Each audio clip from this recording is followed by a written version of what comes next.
Hello friends, എല്ലാവർക്കും പുതിയൊരു വീഡിയോയിലേക്ക് സ്വാഗതം. ഇന്നത്തെ വീഡിയോയിൽ ഒരു ഫിഷ് ഫ്രൈയുടെ റെസിപ്പിയാണ് ഞാൻ നിങ്ങൾക്ക് വേണ്ടി കാണിക്കുന്നത്. അപ്പോൾ ആൻറ്റി ഇന്ന് കുറച്ചധികം മീനിനെ പിടിച്ചിട്ടുണ്ടെന്ന്. നമുക്ക് കിട്ടിയിരിക്കുന്ന മീൻ എന്ന് പറഞ്ഞാൽ അനാബസ് ആണ്. അനാബസ് മീനെക്കുറിച്ച് എല്ലാവരും കേട്ടിട്ടുണ്ടാവും ഞാൻ വിചാരിക്കുന്നു. അപ്പോൾ ഞാനത് നല്ലതുപോലെ ക്ലീൻ ചെയ്ത് വരഞ്ഞ് വെച്ചിട്ടുണ്ട്. അതിനുശേഷം നമുക്കിതിലേക്ക് ആവശ്യമുള്ള മസാല തയ്യാറാക്കാം. അതിനുവേണ്ടി കുറച്ച് മുളക് പൊടി, കുരുമുളക് പൊടി, മഞ്ഞൾപ്പൊടി, ആവശ്യത്തിന് ഉപ്പ്, കുറച്ച് കറിവേപ്പിലയും ഞാൻ എടുത്തിട്ടുണ്ട്.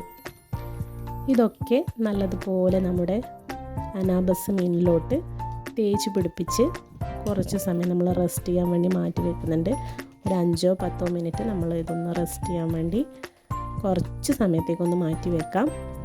അതിനുശേഷം നമുക്ക് നല്ലൊരു നോൺ സ്റ്റിക്ക് പാൻ എടുക്കാം. ചൂടാവാൻ വേണ്ടി വെയിറ്റ് ചെയ്യാം. അതിനുശേഷം അതിലേക്ക് നമുക്ക് ആവശ്യത്തിന് കുറച്ച് എണ്ണ ഒഴിച്ചു കൊടുക്കാം. ഇനി ആ എണ്ണയൊന്ന് ചൂടായതിന് ശേഷം നമ്മുടെ മീൻ ഓരോന്നായി അതിലേക്ക് വെച്ച് കൊടുക്കുന്നുണ്ട്. നമുക്ക് കിട്ടിയിരിക്കുന്ന മീൻ ഓരോന്നും ഓരോ വലിപ്പത്തിലുള്ളതാണ്. അപ്പോൾ അതൊക്കെ നമ്മൾ ഓരോരോ സൈഡിലേക്ക് നോക്കി അഡ്ജസ്റ്റ് ചെയ്ത് വെക്കുന്നുണ്ട്. നമുക്കിന്നൊരു 11 മീൻ കിട്ടിയിട്ടുണ്ട്. അപ്പോൾ അതാണ് ഇന്നിവിടെ റെഡിയാക്കുന്നത്. ഞാനെല്ലാം ഓരോന്നും എല്ലാം അഡ്ജസ്റ്റ് ചെയ്ത് വെക്കുന്നുണ്ട്.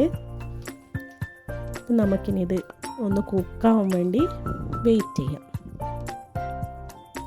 അങ്ങനെ എല്ലാം ഞാൻ അഡ്ജസ്റ്റ് ചെയ്ത് വെച്ചു.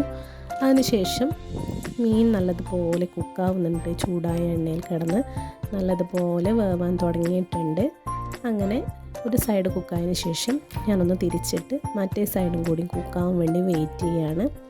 അങ്ങനെ ആ സൈഡും നല്ലതുപോലെ കുക്കായി വരുന്നുണ്ട്. അങ്ങനെ കുക്കായി വന്നതിന് ശേഷം ഞാനതൊരു പ്ലേറ്റിലോട്ട് മാറ്റി. അപ്പോൾ നമ്മുടെ അനാബസ് ഫ്രൈ റെഡി ആയിട്ടുണ്ട്. അപ്പോൾ നല്ല അടിപൊളി ടേസ്റ്റുള്ളൊരു അനാബസ് ഫ്രൈ ആണ്. അപ്പോൾ എല്ലാവരും ഒന്ന് ട്രൈ ചെയ്ത് നോക്കണം. അപ്പോൾ എല്ലാവരും എൻ്റെ ചാനലൊന്ന് സബ്സ്ക്രൈബ് ചെയ്യുക, ലൈക്ക് ചെയ്യുക, വീഡിയോസൊക്കെ ഷെയർ ചെയ്യുക.